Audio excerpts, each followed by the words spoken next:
Alright, guys, listen up. We've got a patient with 3 symptoms here.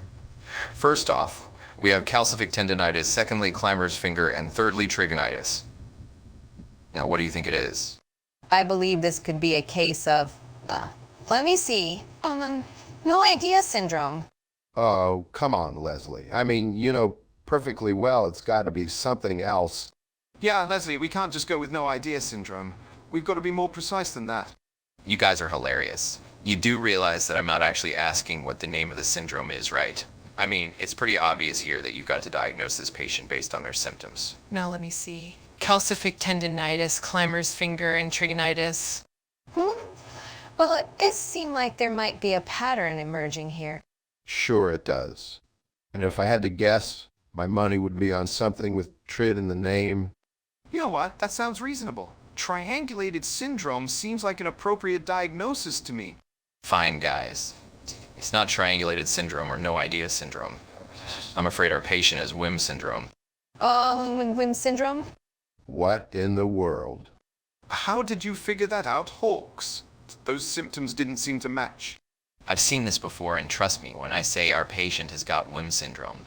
We went from no idea to you having an idea on a whim. So how are we going to treat it? It may seem like an extreme course of action, but trust me on this one. We're going with Gluteus Maximusectomy, and that's final. You have got to be shitting me. The patient sure won't after this operation. Shut up. Shh. I don't know what we're talking about. You called me into your office because of Gluteus Maximusectomy and WIM syndrome, didn't you? No, Hawks. I was simply discussing the medical procedure with you. You seem to have misunderstood my intentions. Well, it's not like this is the first time I've been right, Tracy. Your trust in me has led us down a path of numerous successful surgeries. This time it's different. I know that I'm right.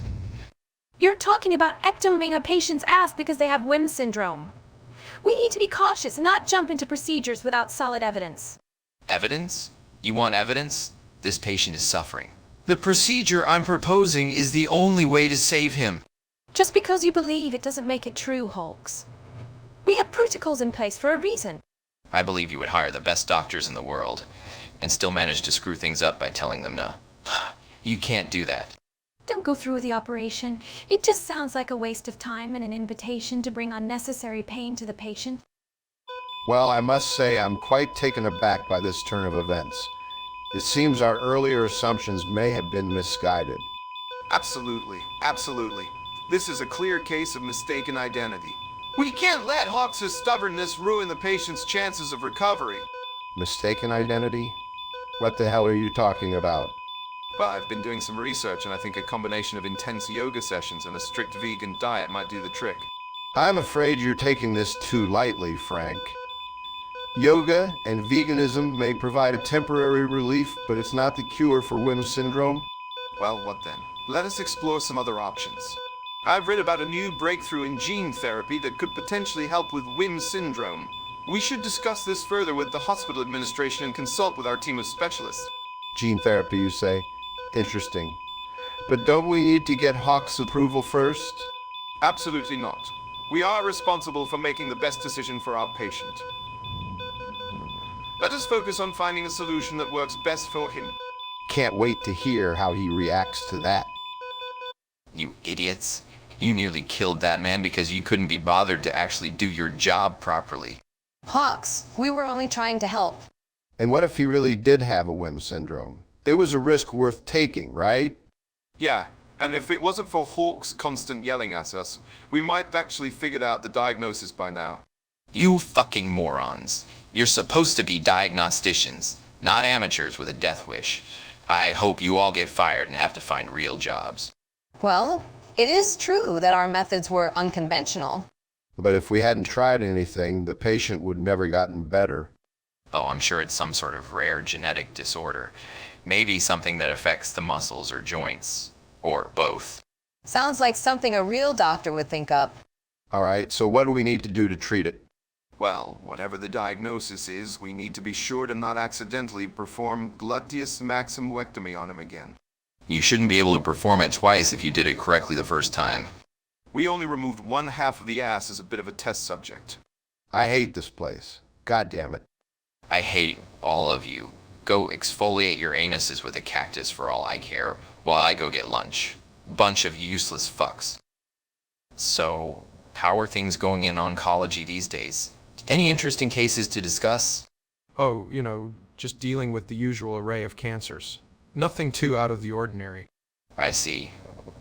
Well, I have my own perplexing case that's got me stumped.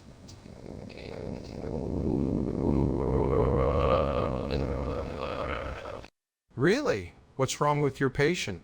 It's a fascinating case, actually. I think I've figured out what the problem is. Wait, you have a solution now? Yes, Johnson. It seems that my patient has a rare genetic mutation which is causing their symptoms. With this new information, we can tailor a treatment plan specifically for them and hopefully improve their prognosis. Well, I must admit, Hawks, it seems like you've cracked the case wide open. Good work. Thanks, Johnson. Just another day in the life of a medical detective. Well, enjoy your lunch and keep up the good work. You see, the WIM syndrome was wrong. Excuse me, but we've been working on the WIM diagnosis for months. Hawks, you can't just storm into an operating room without proper protective equipment. We've spent hours perfecting our WIM protocol. You can't simply dismiss it. I know it's a big deal to all of you, but I figured out the real problem during lunch with Johnson. We don't have lymphomatoid papulosis here. It's a rare disease that presents like this. What's the prognosis then? Are we looking at a good outcome for these patients? Prognosis is fairly good for this condition.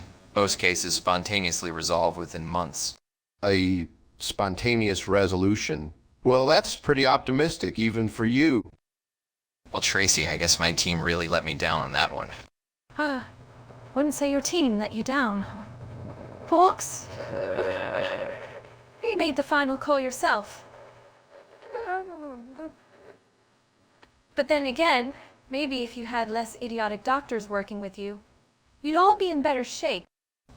Oh, so now it's my own team that screwed me over? Can't I just take some of the blame for once? I'm not saying they didn't contribute to the mistake. But Hawks, you're a renowned dermatologist with decades of experience under your belt. You should know better than making such an obvious error. Dermatologist? Since when? You've been getting under my skin since the damn day I hired you. I thought you'd figure out that's not why you work here. I absolutely hate you.